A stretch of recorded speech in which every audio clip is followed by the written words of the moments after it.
किसी ने क्या खूब कहा है, किसी भी समस्या से भागना समाधान नहीं, बल्कि समस्या को समझना और किसी निष्कर्ष पर पहुंचना ही समाधान है। नमस्कार दोस्तों, मेरा नाम प्रेम प्रकाश पांडे है। आज अपने चैनल पर एक नई बेहतरीन मोटिवेशनल स्टोरी लेकर के आया हूं। आज की कहानी में हम सीखेंगे, समस्या तो हर एक के जीवन में आती जाती है, पर उससे घबराना नहीं चाहिए।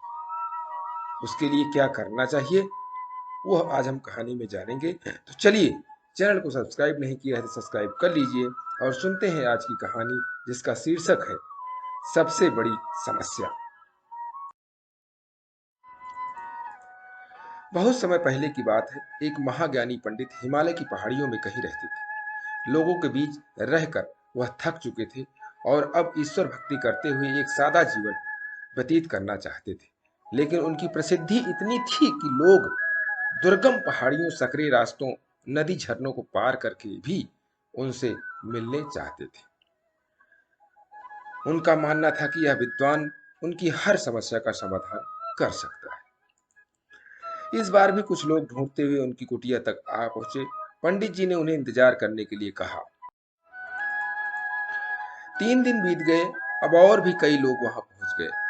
जब लोगों के लिए जगह कम पड़ने लगी, तब पंडित जी बोले, आज मैं आप सभी के प्रश्नों का उत्तर दूंगा, पर आपको वचन देना होगा कि यहाँ से जाने के बाद आप किसी और से इस स्थान के बारे में नहीं बताएंगे, ताकि आज के बाद मैं एकांत में रहकर अपनी साधना कर सकूं।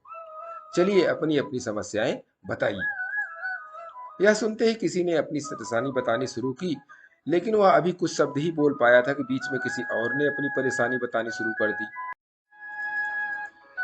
सभी जानते थे कि आज के बाद उन्हें कभी पंडित जी से बात करने का मौका नहीं मिलेगा, इसलिए वह सभी जल्दी से जल्दी अपनी बात रखना चाहते थे। कुछ ही देर में वहां का दृश्य मछली बाजार जैसा हो गया और अंततः पंडित जी को चीख कर बोलना पड़ा, कृपया शांत हो जाइए।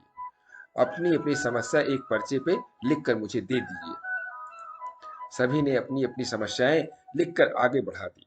पंडित जी ने सारे पर्चे लिए और उन्हें एक टोकरी में डालकर मिला दिया और बोले, इस टोकरी को एक दूसरे के पास कीजिए। हर व्यक्ति एक पर्ची उठाएगा और उसे पढ़ेगा। उसके बाद उसे निर्णय लेना होगा कि क्या वो अपनी समस्या को इस समस्या से बदलना चाहता है। हर व्यक्ति एक पर्चा उठाता है, उसे पढ़ता है और सहम सा जाता है। एक एक करके सभी ने पर्चियां देख ली, पर कोई भी अपनी समस्या के बदले किसी और की समस्या लेने को तैयार नहीं हुआ। सबका यही सोचना था कि उनकी अपनी समस्या चाहे कितनी ही बड़ी क्यों न हो, बाकी लोगों की समस्या जितनी गंभीर नहीं है। 2 घंटे बाद सभी अपनी अपनी पर्ची हाथ में लेकर लौटने लगे। वे खुश थे कि उनकी समस्या उतनी बड़ी भी नहीं है जितना कि वे सोचते थे। दोस्तों, ऐसा कौन होगा जिसके जीवन में एक भी समस्या ना हो। हम सभी के जीवन में समस्याएं हैं। कोई अपने स्वास्थ्य से परेशान है तो कोई धन की कमी से। हमें इस बात को स्वीकारना चाहिए कि जीवन है तो छोटी छोटी बड़ी बड़ी समस्याएं आती ही रहेंगी। ऐसी में दुखी होकर उसी के बारे में सोचने से अच्छा है कि हम अपना ध्यान उसके निवारण में लगाएं, और अगर उसका कोई हल ही ना हो तो अन्य परिश्रम चीजों पर ध्यान करो। हमें लगता है कि सबसे बड़ी समस्या हमारी ही है, पर यकीन जानिए, इस दुनिया में लोगों के पास इतनी बड़ी बड़ी समस्या है कि हमारी तो उनके सामने कुछ भी नहीं है। इसलिए ईश्वर ने जो भी दिया है उसके लिए धन्यवाद रहिए और एक खुशहाल जीवन जीने का प्रयास करिए।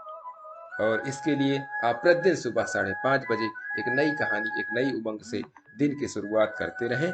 तब तक के लिए छोटों से मिले प्यार और बड़ों से मिले आशीर्वाद और भगवान के सहारे के साथ यही कहूंगा कि काम तो सभी करते हैं, पर काम करो कुछ ऐसा कि उदाहरण बन जाए। ये छोटी सी स्टोरी आपको अच्छी लगी तो लाइक कर दीजिए, शेयर कीजिए अपने इष्ट मित्रों में भी, और कमेंट्स जरूर करिए। और चैनल को अभी तक सब्सक्राइब नहीं किया है तो सब्सक्राइब कर लीजिए, और नई नई बेहतरीन मोटिवेशनल स्टोरी आपको मिलती रहे, इसके लिए प्रेस बेल आइकन।